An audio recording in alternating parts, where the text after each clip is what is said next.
যুক্তরাষ্ট্রে মেসির ভবিষ্যৎ নিয়ে যখন অনিশ্চয়তা ঘির করেছে, তখনই তাকে ক্লাবে রাখার কৌশল হিসেবে তারই প্রিয় বন্ধুকে দলে টানার উদ্যোগ নিয়েছে ইন্টার মায়ামি। আর্জেন্টিনার বিশ্বকাপ জয়ী মিডফিল্ডার রদ্রিগো ডি পলকে দলে ফেরাতে চায় এমএলএস এর ক্লাবটি।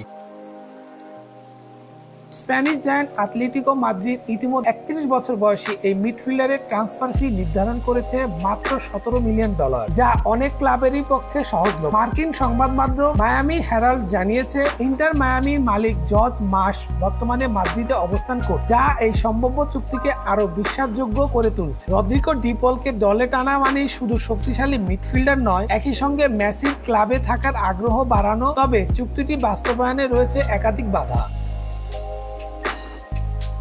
ইন্টার মায়ামি এর আগে নেইমার ও কেভিন ডি ব্রাইনকে দলে টানতে চেয়ে এমএলএস এর কড়াকড়ি রোস্টারের নীতির মুখে পড়েছে। এবার ডি পলের জন্য সেই নিয়মের ফাঁক খুঁজে বের করতেই হবে। তাছাড়া ইউরোপ ও সৌদি আরবের কয়েকটি ক্লাব এই মিডফিল্ডারের জন্য আগ্রহী হতে পারে। তাদের ট্রান্সফার কাঠামো অনেক বেশি সহজ। মায়ামি মিডফিল্ডারের আগে থেকেই শক্তিশালী। সার্জিও বুস্কেট ও তরুণ বেঞ্জামিন ক্রোমাসোচি রয়েছে এই জায়গায়। তবে ধারণা করা হচ্ছে, ডি পল আসলে হতে পারে বুস্কেটের দীর্ঘমেয়াদী বদলি।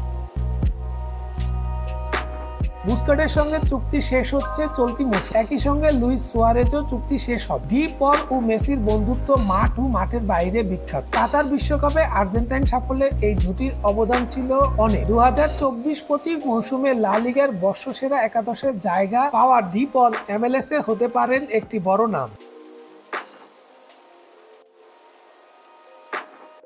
Please subscribe our channel to get more information about Cricket World.